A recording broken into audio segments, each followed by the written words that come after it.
for your values and fight for your friends.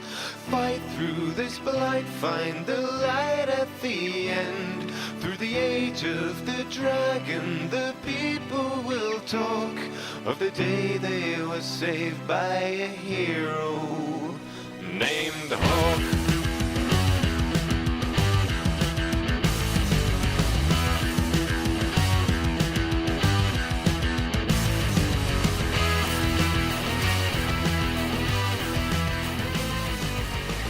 You're listening to Reignite, a podcast about puzzles, spies, and fancy parties. I'm Frankie. And I am Matt A.K. Stormageddon. Varric's story takes a detour as Cassandra demands to know about the champion and Talus. Hawk must attend a fancy party and navigate some intrigue to help Talus find something important in an Orlesian chateau. So in this DLC, we are introduced to a brand new character portrayed by everyone's favorite nerd, Felicia Day. Yeah, the first time I played this DLC, the first time playing through the full trilogy, I was completely caught off guard by this, even though at the time when the game was out, which I didn't play it when it first released, I was more following Geek and Sundry and Felicia Day's work then, so I knew she was in a DLC for a BioWare game, which I thought was cool at the time, but then completely forgot about. And by the time I actually played this game, I had since I stopped really following Geek and Sundry, and I like Felicia Day well enough as an actor and a creator, but I hadn't been following her work super closely.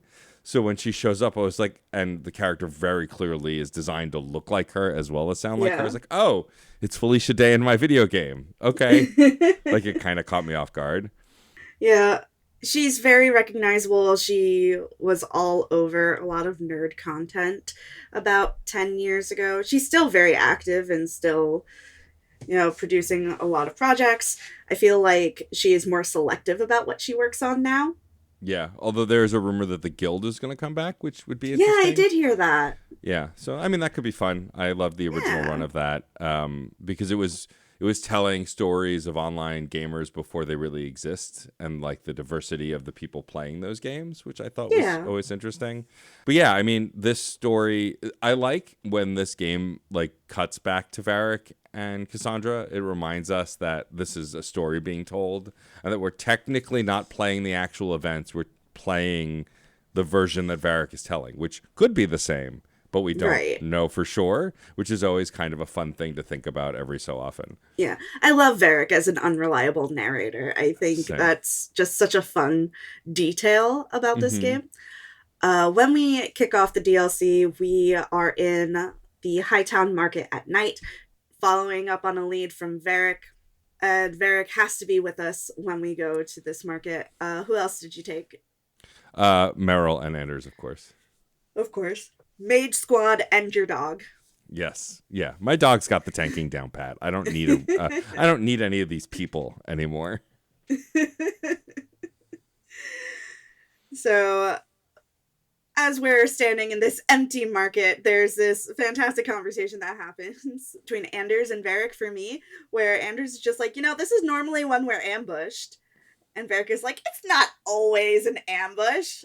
And then we're attacked by Antivan crows. And Varric's like, okay, sometimes it is an ambush. Yeah, I had the same conversation also. It's very funny. It's very good. I hate the Antivan crows. Yeah, I think there's at this point in the Dragon Age lore no reason to like them based on everything we've heard and experienced. No, they high-key suck in this game. Yeah, they're the worst. Also, they have such terrible accents. They do. Such deeply upsetting accents. I have written hon hon wee wee baguette multiple times in my notes. Yeah, I don't know if that gets much better, but we'll bridge that gap when we get to it. French listeners. Exactly. Answer for your crimes. Exactly. The crimes of your language. But yeah, we fight them and we are rescued. Not that we typically need rescuing, but we are rescued by an elf woman who just starts taking out the assassins in a badass assassin-y kind of way. It's an explosive entrance, which feels somewhat embellished, which kind of plays into that whole unreliable narrator thing. Sure, yeah. And it's also meant to be on a meta narrative level, like this is a guest character and an important character for this DLC, so obviously we're going to make it a big deal. We asked Felicia Day to be in our game at the height of her popularity. We're going to make it flashy. Basically. I wonder how much involvement Felicia Day had in the development of Talus, if any. That's a good question. I'm not sure. I'm gonna have to do some research into that. If anybody knows, please feel free to share. There is a romance option while talking to Talus, but at this point, I'm committed to Anders, so I'll pass. Same. I love my girlfriend Meryl. I'm good. But she tells us that she wants to rob the Duke of Chatouhain, and we just so happen to have an invitation to his house. Oh, yeah. Fancy that. What a coinky dink. Yeah. It's almost like someone made this happen, so it would work out conveniently.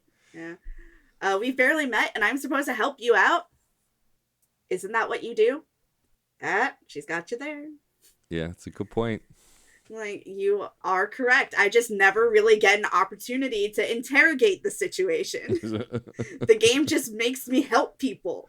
This is the first time I'm able to be like, wait a minute. I don't even know you. Why am I going to help you? And then you get thrown into your face like, but you always help everybody, always. Yeah, that's literally who you are. You're the champion of Kirkwall. You literally walk down the street and overhear somebody saying, man, I wish I had some bread. And then you bring them some bread. Yeah, like that's how basically all the side quests work in this game. Yeah. Unfortunately, Varric's friend Edge got. Yeah. So no more Edge. On the way to Chatouhain, a very fun thing. You can ask your sibling if they are alive to join you. Oh, I didn't have that option that I saw. Really? I was able to invite Bethany if I wanted to. Huh. Interesting. I don't think I was able to invite Carver. Maybe I missed it. Maybe I just missed the option, but I don't recall that happening. Huh. When you choose your party, normally they're blacked out, but this time they were lit up and they were available for you to pick. Oh, maybe I just didn't pay any attention because I wouldn't voluntarily pick Carver anyway. It's possible. I brought Anders and Varric along with Talus because I don't really need a tank. I have my dog. And I feel like if we're sneaking, then more rogues is the better option. Yeah, I went with my all-made squad, besides Talus, as always. So I brought Meryl and Anders because I, too, have a badass dog who has more personality than one of my tanks and is nicer than the other. Aw. Poor Fenris. It's the only one who gets my sympathy. I know. Talus tells us that we're after a jewel called the Heart of the Many, and we need to find it and get it away from the Duke. When we arrive, the Duke explains the first one to slay a wyvern wins the honors of the evening. Whatever the fuck that means. Yeah, so it turns out we have to go on a hunt to slay a wyvern, bring proof that we've slain it to be invited in, basically. Yeah. The Duke has a bodyguard who is a member of the Chastened community, so to speak. The Chastened have been mentioned before, but I feel like we don't really know that much about them. Anything that we learn about them, I feel like, is probably buried in a codex somewhere. Well, right. I think they are codex entry at best. They may have had a side quest that played some importance in the first game, which is my guess to why they are mentioned here. My only recollection of Chastened being mentioned is when Alistair first lays eyes on Morrigan and says, careful, she might be chastened. Could be. Yeah, which doesn't really explain what that means. No, of course not. But Dragon Age does this a lot, where they like name drop parts of the lore, but unless you're really diving into the codexes, you won't have the context. I wish that there was a little bit more discussion of it in game because I would like to know more about the Chastened. Please tell me things, but no, go fuck yourself. Yeah, basically. Not her, I will never know anything about you. Yeah, and this is basically only pointed out so it can come back later because he's also Ferelden. And so, like, it's only relevant so it can come back later in the story briefly, but, like, it doesn't really amount to anything. Yeah. Let's get into the wyvern hunt. There's actually a lot going on in this like little patch of woods that you can explore. Yeah, there are a bunch of side quests that you can do, and most of them will either directly affect or lead you to things you need to bait the wyvern. And so there are a bunch of different things you can find and discover. I think there's like 3 quests in all, and then there like you can find a few other bait items outside of the quests, but a lot of the quests lead to those things because I think it's meant to be connected. So then you can go fight the wyvern. Yes, some things that we have. We have the Cult of the Sky. There is a scholar who got lost and for some reason naked and trapped in an area by the Gaslings. I fucking hate these things. They're Yeah, my notes. terrifying. They're weird looking. They're like goblins, but worse. They have Yeah. spiny legs and arms. I hate Yeah. them. They're like kobolds, but worse. I my notes say random jacked shirtless scholar. Yes. He's like, I've been trapped here. And then he's like, here, take my notes. Goodbye. Don't fight the sky horror. Fuck that thing. Yeah. We also learned that there are some lost puppies in the woods. Yep. And you can find them and then go back to their owner, who you remember was worrying near the chateau, and let him know so he can go help them. Did you collect all the stuff for the salve? I did not. I did. So I was able to save the puppy. Yeah. So yay, puppy saving. Yeah, the Master Salve is the only one I didn't do, and I didn't realize it till it was too late after the fact that if you don't do that first, that he runs to the dog's help, but it, the quest ends there. You don't have a follow-up. So I saved the puppies.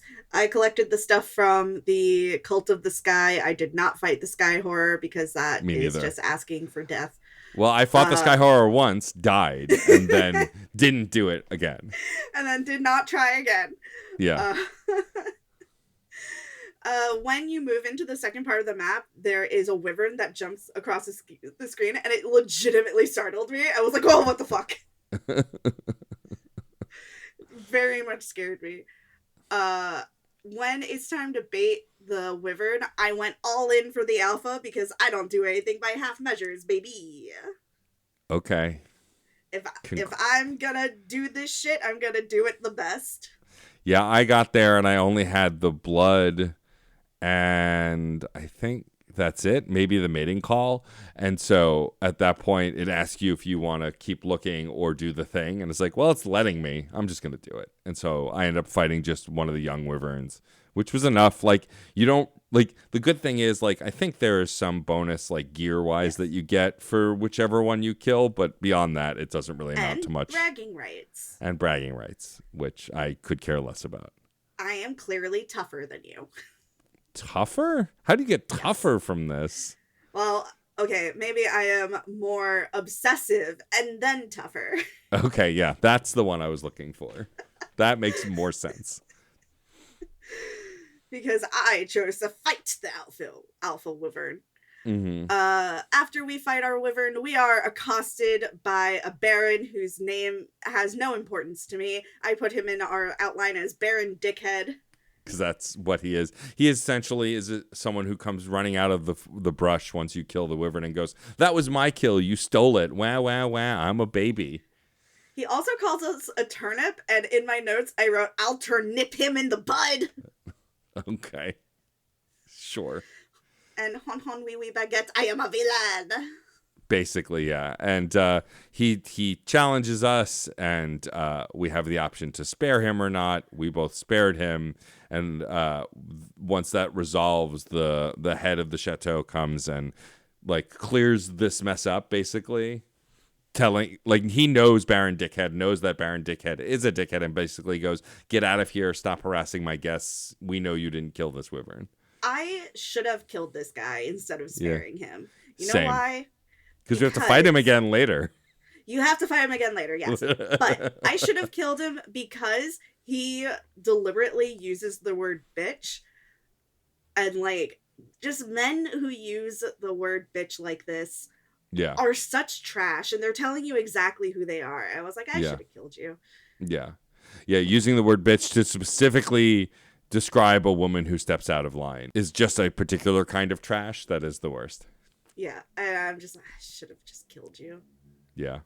I don't know why I spared him either. I guess I was feeling kind in that moment, but Well, also Talus makes a case for like, don't kill him. Like, yeah, it's not really worth it. And I like Talus and I trust her at this point. So it's like, yeah, okay. and honestly, it isn't worth it. But No. also, But also he's terrible and no one will also miss him. fuck you.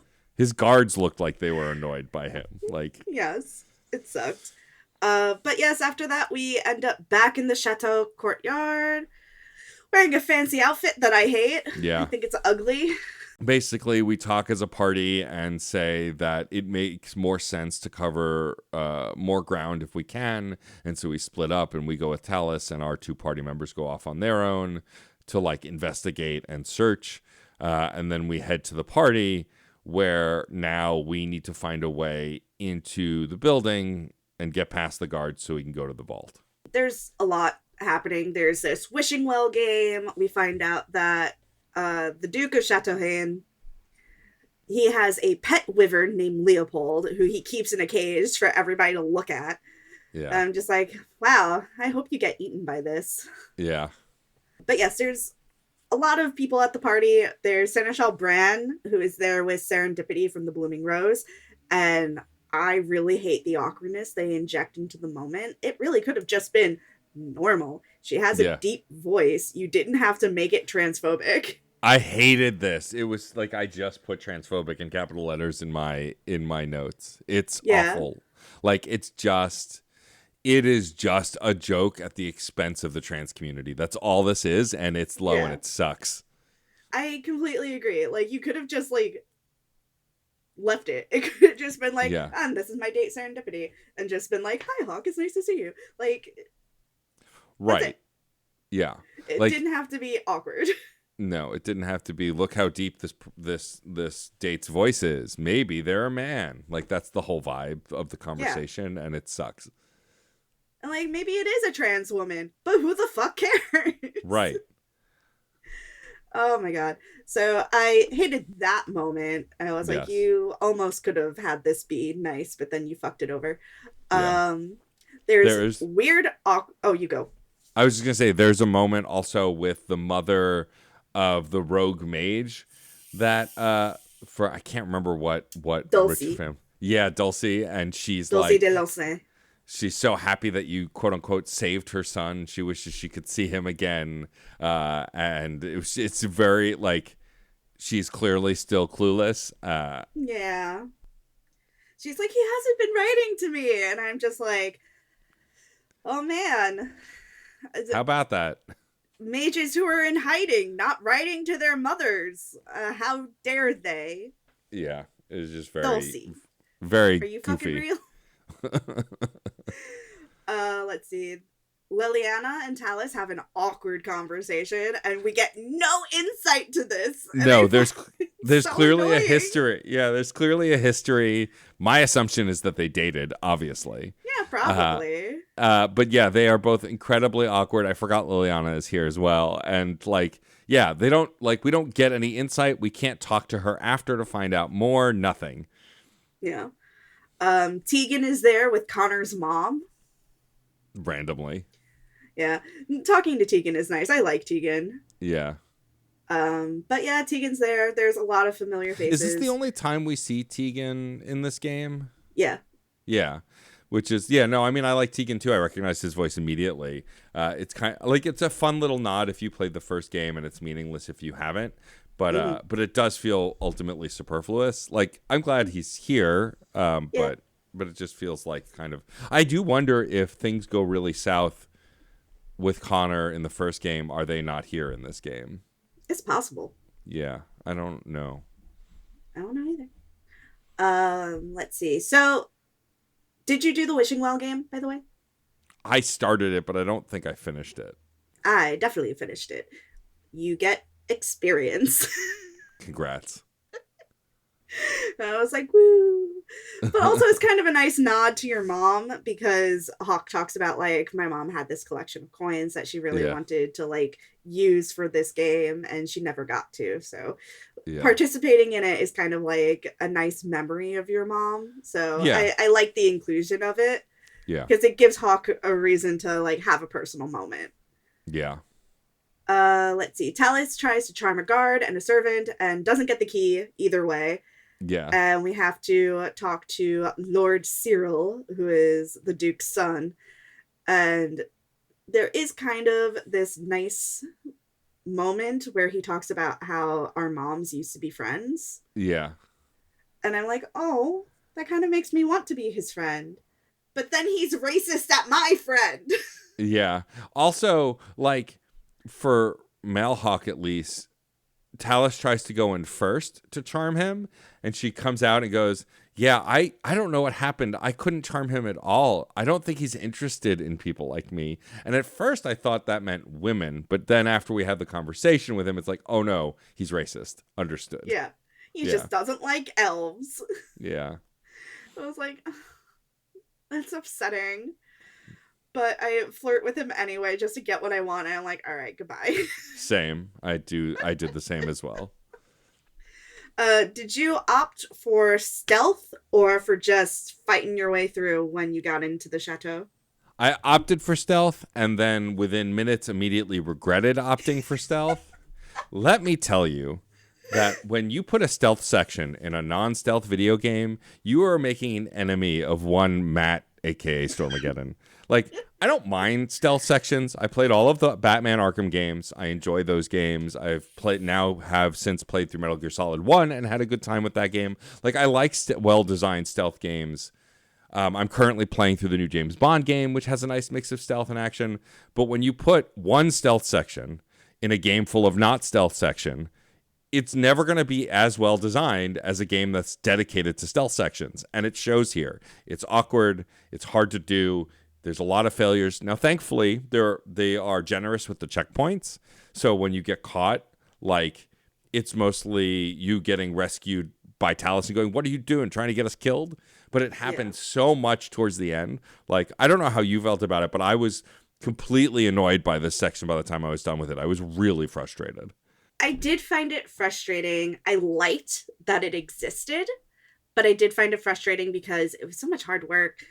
There wasn't a way to directly choose who you were distracting. Yeah. So if you were not super perfect with where you were throwing, you might distract the wrong guard. Yep. Also, And their that- range of vision was humongous. Like, sometimes you Yeah. could be next to that, like on their periphery, and they could still see you, whereas typically vision is like a cone shape in these games. Yeah. But yeah, if there's multiple guards, you could distract the wrong one. And I found that very frustrating. But I managed to make it through with a minimal doubling back. I liked the switch puzzle at the end. I thought that was pretty fun and intuitive to solve. So no complaints from me there. I love a good puzzle. Yeah, the puzzle was fine. It was a lot of trial and error. I never really figured out a logic to it. I just kept trying different switches till eventually all the gates opened. Yeah, I don't know. I hated the stealth section. I mean, I'm not a huge fan of stealth games anyway, right? Like, I made exceptions for the Batman games because they're Batman. I don't mind it. Like, I didn't mind it in Star Wars Outlaws or in the new Bond game because it's, you can either in games where you can go loud and it doesn't matter, like you can just fight your way out after you get discovered, fine. Or like in the new Bond game where, like, when you get discovered, you can start doing hand-to-hand and like suppress the specific situation. Like, if you clear a room, then the rest of the stealth section becomes stealth again and no one knows you're there. But in this, it's like once you're discovered, reset, do it again. And you could be right at the end of the section. If you get discovered, do it all again. And there were some long sections towards the end, and it just, it bothered me. If I ever play this game again, which I imagine I will someday, I will absolutely just kill everybody. Just be easier. I don't care. Fuck all of this. Basically. Yeah, I get it. So once we get through the switch puzzle, we're immediately caught because apparently Talus was recognized. I'm like, this was not a good plan that you had. You did a terrible job. Yes. They knew you were here the whole time, and you just got me caught with you. when Talus is called an assassin, you can have a moment being like, yeah, that tracks. And Talus is like, and you're like, have you met my friends? Yeah. All of them are crazy. Most of them are killers. I should not have been surprised. Yeah. She talks about stopping the heart from doing something we'll all regret. Yeah. Which tells us that the heart is not a jewel. It is a person. Yeah. And this is where we find out from the Duke that that Talus is a member of the Qun. Which I did want to mention one thing. yes. During the stealth mission, there is an option to make life easier for you later by poisoning the Duke's pet wyvern, Leopold, which I took advantage of, but Matt did not. I did not. I didn't even know it was an option. I completely missed it. But yeah, when we're confronted by the Duke here and before we're thrown in prison, he reveals that Talus is a member of the Qun and that the heart is actually another Qunari, and that's why she's here. But we don't have much more than that yet. But we just know that it's not a jewel and that she's a member of the Qun and that she lied to us. Yeah. Which, them's the breaks, kid. Am I right? Sure. Why are you talking like that? Well, why not? We get thrown into the dungeon. Varric says something that made me laugh really hard. He said the elf was Qunari and the dwarf has no beard, which sounds like a proverb. Yeah, it does. And I'm just like, that should be cross-stitched onto a pillow. Yeah, right? We find out that Salit is Ben Hastrath, Heart of the Many. He's there to sell secrets to the Orlesians, and Talus was maybe misinformed. Salit was her mentor. And it gives us more Qunari background, which lays foundation for Inquisition. Yes. I don't know about Meryl and Anders for you, but Anders and Varric are two halves of the same idiot, and I love them deeply. Yeah, I mean, same with Meryl and Anders, like, because essentially you're waiting to be rescued because you have friends, and then it cuts to your friends being completely inept and not being able to find you. Something that I did enjoy that we haven't touched on yet is that there are companion-specific things that you can do. Like, there are things that you can find and get, like, upgrades or bonuses for your companions. So I was able to unlock some kind of medallion for Anders and a ring, I think, for Varric, which was very cool. And you can see kind of signs of the other companion quests as you move through. Like in the dungeon, there are like these 4 statues just standing there, and those are part of Isabella's companion quest. Oh, interesting. So that's why there are just statues there. Yeah. Let's see, there was a puzzle. Yes, the vault. So there are 2 ways to get up to the vault. There are 3 pathways from the dungeon. Yeah. There is straight to the vault through the audience chamber, or skip the vaults entirely and leave the dungeon. Yeah. I chose to go straight to the vault. If you go to the vault through the audience chamber, then you have to fight the Duke. Yep. I chose not to do that. I chose to break into his vault and steal all his shit. Yeah. Because it made me feel very happy. I liked the puzzles. There was a little frustrating at first to figure it out, because sometimes the doors would close if you picked up a different color sigil, but sometimes they didn't. And I had some trouble figuring that out. Yeah, it's funny now that we're talking about it. I confused the initial gate floor tile puzzle with the vault puzzles. I skipped the vault. I didn't even go. You skipped the vault entirely. I was just like, fuck this shit. I just want to get out. I'm not going to the vault. No. I went into the vault and I stole all the treasure. Like, there are these doors with colorful sigils over them, and you had to find the correct sigil and like be carrying it in order to go through the door. And the thing that frustrated me was that if I picked up the orange sigil, then the blue doors would close and I could not go back through them. But if I picked up the black sigil, then the blue doors stayed open, and I didn't quite realize that. So I was Yeah. going back and forth and having a very frustrating time. But eventually I saw that the doors stayed open, and I was able to figure out my way through. And there were these 3 tile puzzles where you had to go into each wing, solve the puzzle in the wing to activate the puzzle within the main vault room. And then the puzzle in the main vault room showed you a picture of people wearing masks and not wearing masks, and you had to translate it to the tiles in the main vault room and then follow the pattern. It was complicated, but not to the point of impossibility. Mm-hmm. So I thought it was a decent puzzle situation. Like, it wasn't all the same kind of puzzle, and there was a little bit of fighting mixed in because you had to fight a golem once or twice. So it was varied enough that I thought it was interesting. And, you know, you got some good shit. And So then I left. I do appreciate here, though, that because basically all you get is loot from this side quest, is that on multiple playthroughs, they gave you the option to skip it. If you don't care about the loot, if you're just playing it for the story, or you're impatient like I am, you can just skip it. And I do appreciate that. That does show some foresight in the design. Yeah, like maybe you just don't care and you want to continue with the story. So once done with the loot, then I was able to go through the dungeon and leave. Yep. Through the crack in the wall, which you're told, if we go through this, we are not coming back. So Yep. let's see. Finished the puzzles, got some cool gear. The underground lake looked so cool. It did. This is one of the cooler dungeon designs, as there are not many. Yeah. When we go through this underground area, we are confronted by Kahir, the chastened bodyguard. I didn't understand why. Yeah, he like talks about how he wants like revenge almost, or just wants to like he's going to enjoy killing us, and it's like there's the My level sense of was that he thought we were worthy. Oh yes, you're right. Like That was my sense. I was like, of what? Of Yeah. being murdered? yeah, of like I'm not Ferelden enough for you. I don't understand. Like What's happening? Why do yeah, we have to do this? There's a vendetta here in the dialogue that doesn't match the story we experienced.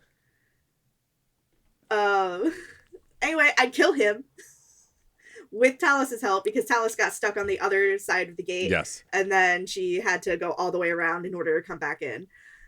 And like, there's kind of a weird moment where she was like, "What? Did you think I'd left?" I was like, "Not really." No. Yeah, I think it's the idea that because we're likely to trust her a little less now because of the secret Because keeping. we found out that she lied to us and she's Canary. Yeah, I Yeah. guess so. But I'm like, you have worse friends, honestly. Well, and also the part where like she's the main character of this story, basically. Like we're a guest in her story, and so for her to just disappear would be like, okay, then I guess this is over and we'll go home. Yeah, exactly. I have to tell you, there's some really good character banter Mhm. throughout this entire DLC. Anders starts talking about like the whole rescuing thing played into one of his fantasies, except it was more about him being rescued. And he starts talking about like this BDSM fantasy that he has about Oh being my rescued God. from the gallows. And I'm just like, sir, we are in front of our friends. We're in public. What is wrong We're with not you? in public, but we're in front of our friends. The Like, friends can be Varric public. is right here. Yeah. Varric likes to write down everything we say. What are you doing? Yeah. Uh, My favorite part I was about just this like- is that means Varric is regurgitating this to Cassandra when telling the story. yeah, exactly. And then Anders said, Yeah, basically. I just was like, anyway, Anders is very kinky. Yeah, there's a moment at one point during the DLC where Meryl says something very sweet, and then Talus basically looks at you and goes, "Oh, honey, oh, you're so lucky. She's very sweet." Just Yeah. like an OU kind of moment. Yeah. And then Varric fucking goes, I think we're almost out. Shut the fuck up. Up. Why would you say that? That's like saying it's Because then quiet we're in the being hospital. Because then we got attacked by the guests. Yeah. And in my notes I have, what a gas toll. Boo.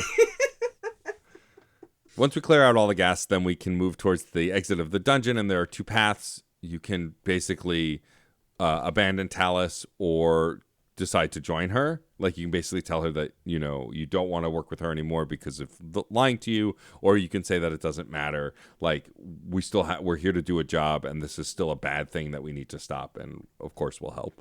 Yeah, I decided to go with Talus because Same. at this point, I want to see it through.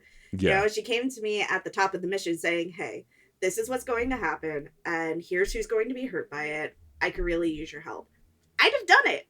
Yeah. Like, Qunari or not, if she came to me and was like, hey, a lot of innocent people could die because of this, Yeah. I'd have helped. We also didn't mention that this DLC is the first moment where they like kind of show that the Qun, even though it's mentioned by the Qunari during when they're in Kirkwall, but like this is like, she talks a lot about how the Qun is not just a people, it's a religion, it's a way of belief. Yeah, it's a philosophy. And because before this, like, that does come up, but we don't see it. All the Qunari are like, you know, all the Qun are Qunari. We do know that some elves have joined the Qunari, Yeah. especially from the alienage, because it's a Yeah. different way of life, and it's meant to elevate them out of the poverty they've been forced into by humans. So we see a lot of that. Right. But yeah, Talus is kind of the first non-Qunari species Qunari, if that Yeah. makes sense. Well, so I think it's Qun versus Qunari, right? The Qunari's the Yeah. race, the Qun is the belief. Yeah, I think so. So she is the first member of the Qun. There we go. Yeah. First member of the Qun that we talk to, and like really get a sense of why she's part of it. Right. And you know, and I can see it. Yeah. Well, especially since the elves in Kirkwall, who are part of the Qun, basically joined the Qun to get protection from being harassed by the Templars, and like, they're more aggressive, and they're more like, it's like a means to an end. It doesn't feel like it's a belief thing. It does a little, but it's like there's more aggression surrounding that mission. Mm-hmm. Whereas here it's just Talus of her own free will talking about what she wanted and why she did it, and, you know, what it means to her. And I think that gives a different lens. Yeah, I agree. I do also want to say, I can understand her deciding not to immediately trust a stranger who killed a lot of her people. Yes. I can understand. I do get it. Yeah. But also, totally. if we could have just talked about it, Yeah, if you could have just told me in the beginning, maybe that would have been great. we might have avoided a lot of this. Anyway, Yeah. Once we leave, fucking Baron Dickhead is back. Yeah, and so now we have to kill him because he's the dickhead. He sucks so much. I hate this guy. Yeah, and so we fight him and we kill him, and this is why I said earlier I wish I'd killed him the first time, because then I gotta wouldn't kill have to. you anyway. Yeah, basically. Okay. And as we progress, we have to fight so many Tal-Vashoth. So much. In my opinion, too many Tal-Vashoth. Yeah, there's a lot of combat here. There's so much. And then when we finish, we find out we're going the wrong fucking way. Yes, correct. Which made me very angry. Yes, agreed. So I had to head to the ruins. And like, this DLC was so long, but I did feel that it was enjoyable. I felt like it widened the world in a way that wasn't mandatory for understanding Dragon Age 2 specifically, but is helpful for understanding the rest of the world. Yes, stealth section aside, which technically you can avoid, this feels like traditional DLC of the time, which was often an expansion and a side story, whereas a lot of games now, DLC tends to build on the existing story, although sometimes it's still actually a side story. I feel like The Witcher 3 did this, and a few other games. But like, then there's games like Cyberpunk 2077, where the DLC is an offshoot part of the city, but it is technically still part of the grander narrative. This isn't. This has nothing to do with the grander narrative. It's just a nice little like sidestep, which I think is a fun way to do DLC, because then you can choose to do it or not also, and it doesn't really affect the main story. Yeah, and you don't feel like you are missing a lot of lore or a lot of things that are vital to your understanding. Right. My next note is simply Selite. Smash. Uh-huh. Okay. Smash. Okay. All right. But hear me out. Salit. Yeah. Salit is fine. R.I.P. R.I.P. Salit. Yeah. Too bad we Anyway, have to kill him. the information that is being handed over. Well, he didn't have to kill him. He got killed. That's true. The information being handed over is a list of names, which the Duke is like, what the fuck do I want with this? Yeah. I wanted like schematics. I wanted recipes for explosives. And I'm like, do you not realize how powerful knowledge can be? Like, I wouldn't even need to know necessarily what these names are for, and I already know that it's important. Right. Yeah. Like, maybe ask what the names are for before you start yelling at him. Yeah. But he doesn't. Instead, he's just like, I'm gonna have my wyvern kill you. Hon hon, I'm French. He's not an Antivan Crow. No, he's Orlesian, Oh yeah, true. which is Yeah. just as bad. That's true. Yeah, that's true. And he shoots Salit, and then Leopold jumps in and is like, chomp. I fucking hate this guy. And he calls my character a whore. Yeah, I'm playing a male character, so that didn't happen. That was upsetting. Yeah, it should BioWare, stop Yeah. doing that. be. Yes. I think they have largely, but still. Yes, correct. Like, you were not in your best of place at this time. No.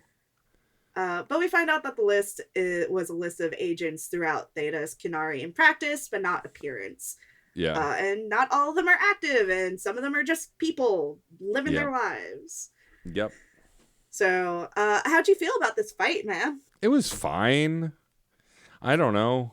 It didn't seem that bad. Yeah. I'm also playing on easy. Like, it feels like Yeah, me a too. traditional boss battle in the sense that it had phases. Like, first you're fighting just the Duke, and then the Duke and Leopold, and then you fight the Duke on Leopold, like riding him. So it felt like a classic kind of like 3-phase fight. Yeah. But beyond that, it didn't do, like, there was no puzzle to solve. You had to avoid the attacks. You had to like kill them. Like, there was nothing special about it. I think it was fine. Yeah. It was fine. I think I found it pretty frustrating. Just because I would get shot and I'd be like, fucking why? Yeah, thankfully, as a mage with a mage squad, except for a rogue and a dog, I just stood in the back and went pew pew pew pew pew pew. I had to do a lot of stabbing.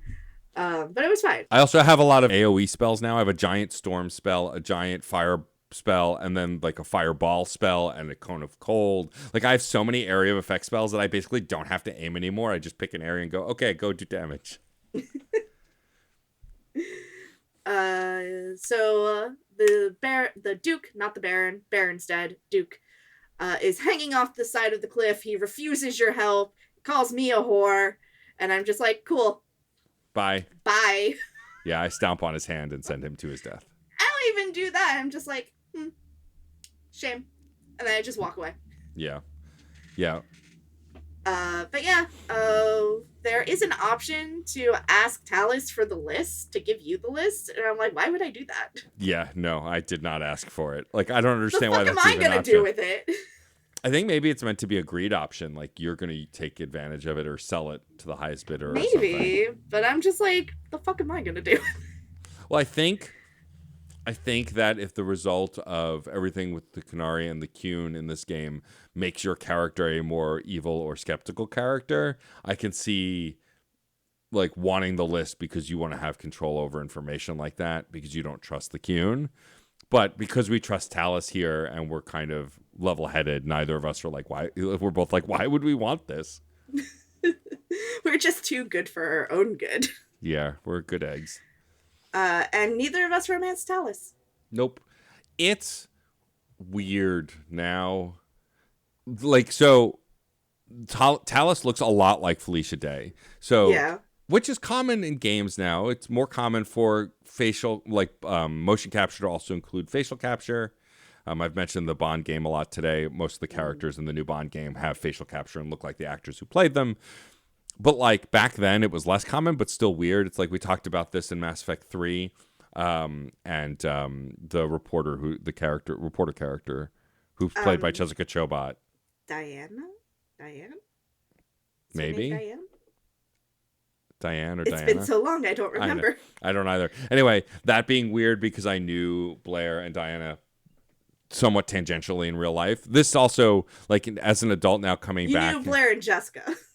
You did not know Diana. No, I did not know Diana. I did not know the fictional character. But, like, because I knew them, it was weird to, like, even flirt or romance with the character. This also feels similarly weird. Not because I know Felicia Day. I don't think I've actually ever met her. I might have, like, in passing. I went to a lot of nerd events. But, like, just she looks so much like the actress that, to me, it felt weird in a way that when the character is fictional, it's like, you know, I can immerse myself in it. So that was part of it. Invasive, right? A little bit, yeah. I mean, obviously she's consented to it. She knows she knows the story and she knows the character, and I'm sure she was okay with it. But even she still, agreed to her likeness being used. well, and then I'm sure they went over, even if they didn't go into detail of the story, probably the broad strokes, and that the player might have an opportunity to romance you. She's obviously, I think, played all of the other BioWare games, so would expect something like that. But either way, it felt weird enough for me for no reason other than that I was like, I'm good. Also, I already have a girlfriend, and her name is Meryl, and she's a sweetheart. Yeah. I am polyamorous, but the vibe wasn't right. Yeah. Also, just in this game, there's just no polyamory opportunities. No, you're breaking hearts. Like, I didn't want to upset my husband by flirting with the lady. Yeah.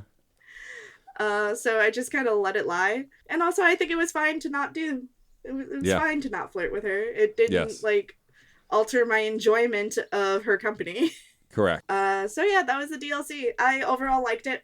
Yeah, it was fun. I mean, I think I have some nitpicks, like the stealth section, which I'll mention one more time. But again, I did it to myself since I did have an option. And I don't think it changes the story very much either way. So it's just how you proceed through that area. But yeah, I thought it was fun.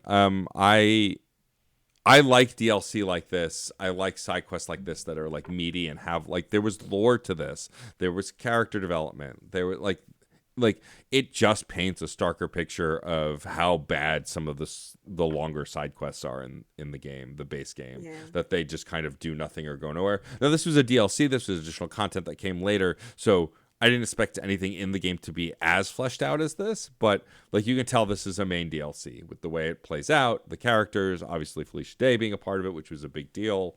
And so, yeah, I enjoyed it as well. I think it's fun to return to. I think I might have done a few things differently to make it go a little faster because I don't care for some of how the mechanics of the quest play out, but story-wise, I enjoyed it for sure. Yeah. Okay, cool. So let's get into fan mail. Or as I like to call it, RE Reignite, a podcast within a podcast by Callie and Rachel. Yes. Would you like to be Callie or Rachel? I'll read Rachel's. All right, so I'll read for Callie. I have only recently had my first experience with someone who has a serious health problem saying the kind of things Varric does in this conversation, and no number of heartfelt pre-final battle conversations could have prepared me. It looks like my friend will be okay. We just need to do a little crowdfunding. Which, P.S., Callie, share that in the promotional thread. Definitely relate to Fenris being unable to turn off survival or crisis mode. I don't know whether I will ever be able to buy anything non-essential without being highly anxious about it. There are 10 lost Qunari swords. Without a guide, finding them all would be rather annoying. The reward for finding them all is either a bit of gold or a unique weapon that depends on Hawk's class. The staff happens to be part of my endgame healer kit, so I made sure to do this one early. Epilogue Animorphs was one of the first things I read for fun as a kid, possibly the first period, but the school I was at only had the first few books, and for some reason I never got around to reading the rest. Maybe someday. And then me, Frankie, sent Callie away to read the rest, so hopefully that's gonna change soon, Callie. Yeah, I'll actually know what's going on in Animorphs when they finally release that new TV series and I watch it. Yeah.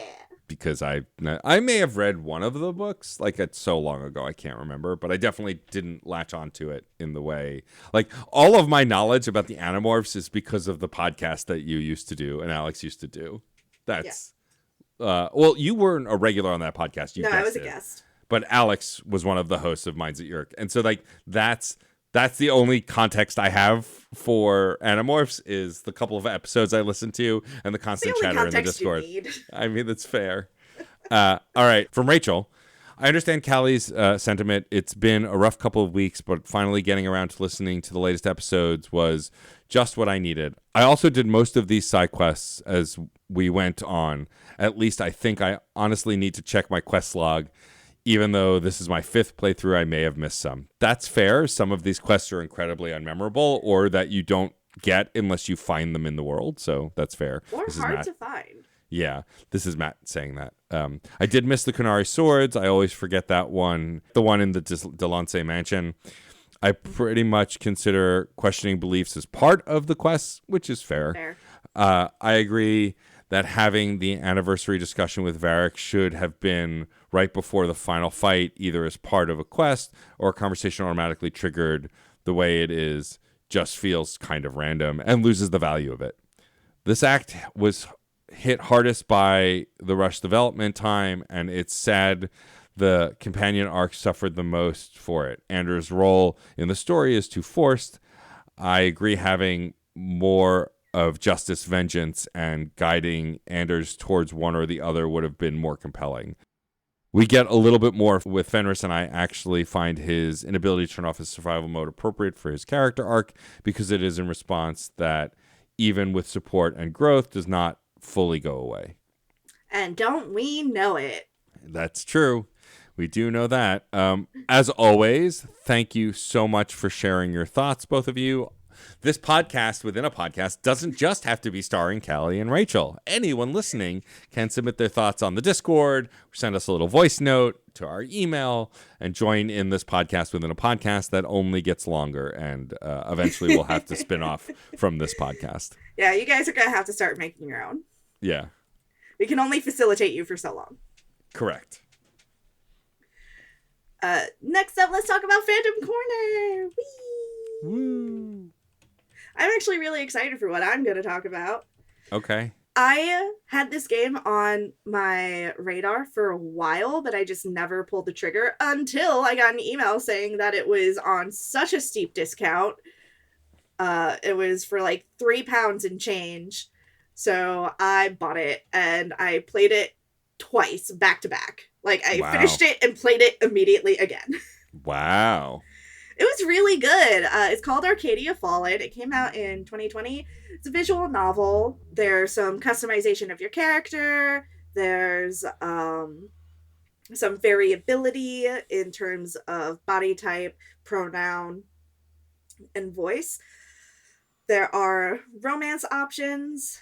It's just a really interesting story about how magic is treated in this fictional world and the part that you play in trying to fix a mistake that was made by other people's greed. Mm-hmm. And you learn a lot about the lore, and it kind of informs your decisions. It's just a very beautifully written narrative. The art is really beautiful. I loved all the characters. Like, I wanted to play it again and romance a different character. I was like, I think I'm going to give it a break, though, because I did play it twice immediately. Mm-hmm. There's a sequel to it that came out very recently, and I have decided that after the 3 interviews I have coming up this week, I'm going to buy it as a reward to myself for surviving all 3 interviews. Originally, it was going to be as a reward for getting a job, but I've lowered the bar. Fair It's enough. like, I'm having a hard time. I'm going to lower the bar a little bit. Job hunting is hell. It's been rough, buddy. It's been real rough. But yeah, gorgeous game. Highly recommend. I think if you're a person who thinks a lot about history and the way stories are told and the way stories can be lost, then I think it's really relevant, especially in today's political climate where we have dealt with things like information about trans people being removed from health organizations because fuck you, that's why. You know, like the erasure of information makes it harder for people to get the help that they need, and it creates a dangerous environment for all of us. And if we continue to let this information disappear, then we're going to be in trouble. And that's one of the key themes of Arcadia Fallen. And I can't wait to play the sequel, which takes place like 10 years later, I think. And a character who is a kid in the first game is now an adult in the second game, and I'm really excited about that. So I get to see him all grown up. So it was very good. It was a very good game. Cool. Yeah, I had not heard of this, but you recommended it to me, so I put it on my wish list. I love a good visual novel. I love a good dating sim, and so I'm curious to play it. Yeah. I also love a short game, and so it's on my wish list. I'm not sure when I'll get to it, but it looks fun. I love the art style. The art style kind of feels like this in between like anime and Western animation a little bit. Like it's like the character designs have sharp edges, but it doesn't feel as like anime as like a modern anime does. So it's Let me interesting. just say, I deserve 2 boyfriends and 2 girlfriends, and all of them are autistic. Okay, fair enough. Let me just say that. Okay. Awesome. Well, folks, go check that out. It sounds like a fun time. I'll hopefully eventually get to it in the next 10 years. All right. I also brought a video game. This is one that I played once again, thanks to the folks over at the Play Along podcast. They are also a book club podcast. They have done a Mass Effect series. I know I've mentioned them before. Hoping to have Jared on sometime in the future, which is one of the hosts who I think has played the Dragon Age series or at least is interested in it. But their game for May and June was The Drifter, which I had heard of. It came out last year. It's by Powerhoof, and I knew it had pixel art style. It was actually one of the games submitted for the Indie Game Awards, but I don't think I played it during the judging period. I believe Jen did. But I was always curious about it, and when they were talking about playing it, I was like, sure, why not? I'll pick it up. And it's a point-and-click adventure game with a pixel art aesthetic, so think of like the classics like Maniac Mansion and Day of the Tentacle and Full Throttle, like the LucasArts stuff. Monkey Island games. It's that vibe. And I was really excited to play a point-and-click adventure game because I hadn't played one in a while. And it was great. The story is very science fiction focused. I don't want to give away the whole thing, but you play as this character, Mick, who's returning home after his mother died to go to the funeral. He's been living kind of on his own. You don't really know why at first, but he is part of the homeless community and is just kind of milling about trying to survive. When he gets off the train coming back home, he gets shot at and has to run and escape and is trying to figure out what's going on. And then a story unfolds related. I really don't want to give too much away because I think it's very good. It starts off in a very kind of plain and straightforward way and then kind of picks up steam pretty quick. I was pretty hooked. It's also on the shorter side. It's only, I think, 9 chapters, and it took me, I think, like 9 hours to finish, but I kind of took my time with it. Voice acting is great. The writing is great. And then it's the classic point and click style game, clicking stuff on stuff until stuff happens, or clicking on people multiple times until they say all the stuff they need to say to make stuff happen. There were some puzzles that were really challenging that I would have never figured out. Like I will mention out of context, the umbrella on the air conditioner, that puzzle can go fuck itself. But beyond that and a few other puzzles, most of the puzzles are fine, and I don't mind using a walkthrough for a game like this because I'm mostly in it for the story. And I did figure out a lot of them on my own. But the pixel art is gorgeous. It really looks like a game of a time that if you're nostalgic for, you'd really enjoy. But I think also if you just really like a good narrative, it's worth playing. I will say if you don't like point and click adventure games, this doesn't have much to offer. It is very much one of those. But if you like them, if you're not afraid to use a walkthrough, if you get stuck, I think it's really worth your time because the story is really awesome and takes some really weird turns. Basically, every chapter ends on a cliffhanger, And every time I was like, oh, well, I got to play the next thing. I need to see what happens. And if you do play this, go listen to the 4-episode series that the Play Along podcast did. It's really great. I'm a big fan of what Kai, Jared, and Ben do over there, and I've been a guest several times, though I'm not for this series. I have in the past and will again in the future because we've recorded some stuff. But yeah, if you're looking for a good point-and-click adventure game with a solid narrative, I really highly recommend you check out The Drifter. Nice. All righty. Let's wrap up the show. The next thing we're doing is the next meaty DLC for the game, Legacy.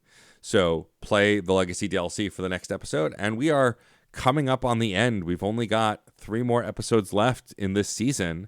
Then we will take a short break because we deserve it. And then we will come back with Inquisition. My assumption is we will end up wrapping this up towards the end of the summer and then maybe take a month off and come back mid-fall. That's probably the plan. We'll talk about it and figure it out. But we're excited to wrap up this game. I do like our postmortems. I like looking at the games holistically, and it's always exciting to jump into a new game. And thank God I won't be on a goddamn PC anymore. I can play Inquisition on my fucking PS5. Thank God. Anyway, so play Legacy. That's what we will cover next time. All right.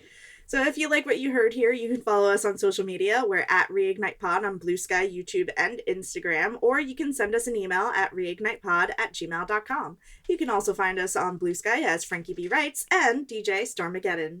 Please rate, review, and subscribe on your favorite podcatcher if you can. It helps folks find the podcast and grow our audience. As I always say, if this is your first episode, thanks, I guess. Go subscribe. Weird episode to start with, although it is a standalone mission technically, but you do need to know the background of broader Dragon Age 2, so it would still be a weird place to jump in. And the rating reviews are a big help. That's the best way you can help any podcast for free, is just give a little bit of your time to rate and review their show so their audience can grow and more folks can find it. We're members of the Certain Point of View Network. You can visit certainpov.com to find more nerdy podcasts, each with a unique point of view. You can also find a permanent invite link to our Discord server on the website where you can join the conversation. Yeah, if you want to submit your thoughts like Callie and Rachel did, you can do that in the episode chat for Reignite on the Discord. You can also email that to us or, send us a Discord DM if you don't want to post it publicly. Totally okay, too. But if you want to be a part of the on-air conversation and join Reignite, the podcast within a podcast, go to the Discord through the website. As for personal plugs, the biggest one for me is I just got my press badge approval for PAX West, which is Labor Day weekend. So I'll be going out to Seattle to do games coverage, talk to indie devs. I may be on a panel. We're still waiting for the final approval, but that's exciting as well. More on that as I know. But yeah, that's the big thing going on right now. Jen and I also just recorded a live podcast at Wonderville in Brooklyn. It went really well. We interviewed the owners. We will probably be doing more stuff like that in the future. So if you are in the New York area or the tri-state area and would like to see us live, you can go to funandgamespod.com to check out the show or go to patreon.com/funandgamepod. Because everything that we're going to post goes there. We post stuff on socials also, but like the one-stop shop for all the stuff we're working on is at our Patreon, which you can join for free. Though if you want to throw us a couple bucks, that would be great too. As for me, I am still working towards bringing to life the Romance Society bookshop with my good friend Harlan Lane.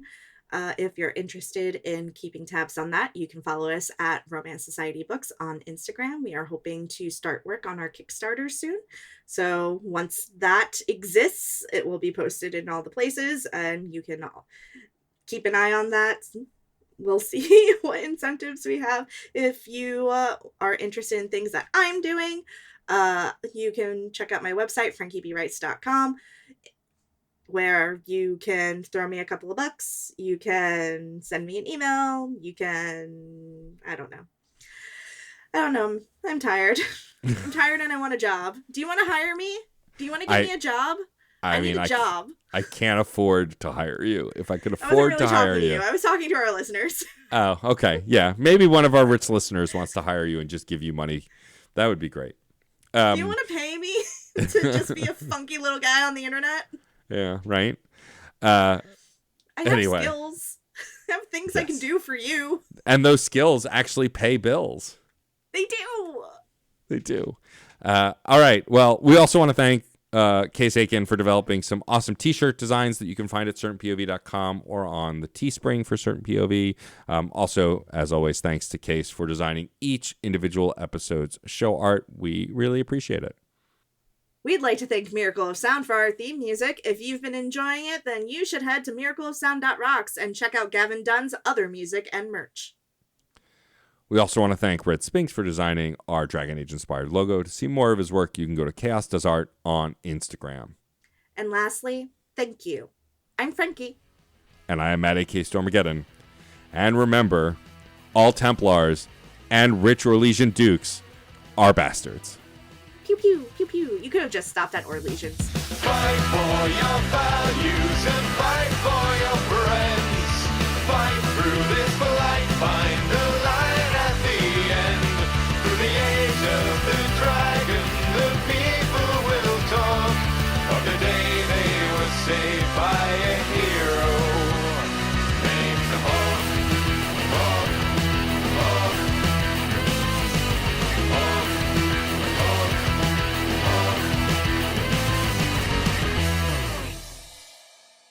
Hey, you there!